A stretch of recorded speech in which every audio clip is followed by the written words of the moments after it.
Hello and welcome to What the F*** Just Happened Today, your essential guide to the daily shock and awe in national politics.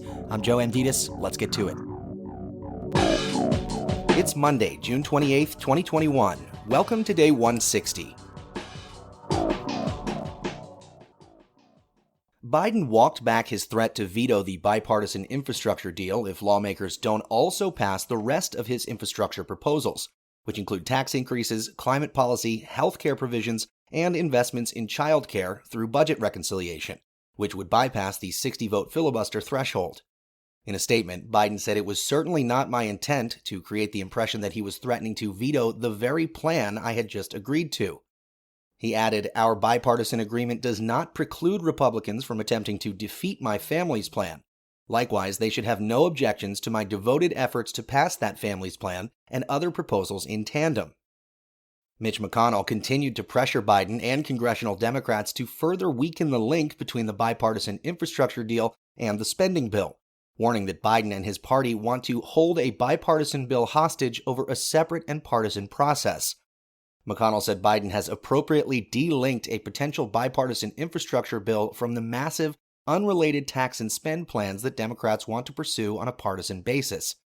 He added that Chuck Schumer and Nancy Pelosi should follow suit and that Biden should make sure they follow his lead.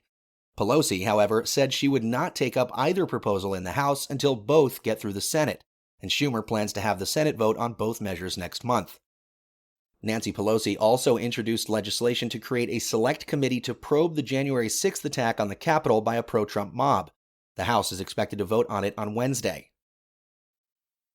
Moving on, Biden ordered airstrikes on Sunday against, quote, facilities used by Iran-backed militia groups, end quote, near the border between Iraq and Syria. The Pentagon said the militias were using the facilities to launch drone attacks against U.S. personnel and facilities in Iraq. The Biden administration called the strikes an act of self-defense. Back in the United States, the Supreme Court rejected a Virginia school board's appeal to reinstate its transgender bathroom ban, which prohibited transgender students from using the restroom and locker facilities that reflect their gender identity. The Supreme Court left in place lower court rulings that found the policy was unconstitutional. Meanwhile, Supreme Court Justice Clarence Thomas suggested that federal laws against the sale and cultivation of marijuana may no longer make sense, as the court declined to hear the appeal of a Colorado medical marijuana dispensary that was denied federal tax breaks. Thomas, one of the court's most conservative justices, wrote that the prohibition of marijuana may no longer be necessary or proper to support the federal government's piecemeal approach. Thomas added that the federal government's current approach is a half-in, half-out regime that simultaneously tolerates and forbids local use of marijuana. And finally, a federal judge dismissed antitrust lawsuits brought against Facebook by the FTC and a coalition of 48 state attorneys general. The case accused Facebook of creating a monopoly over social networking by buying nascent rivals like Instagram and WhatsApp in order to limit competition, as well as stifling would-be competitors by cutting off their access to its data and systems. U.S. District Judge James Boasberg said the lawsuits were legally insufficient and didn't provide evidence to prove that Facebook was a monopoly.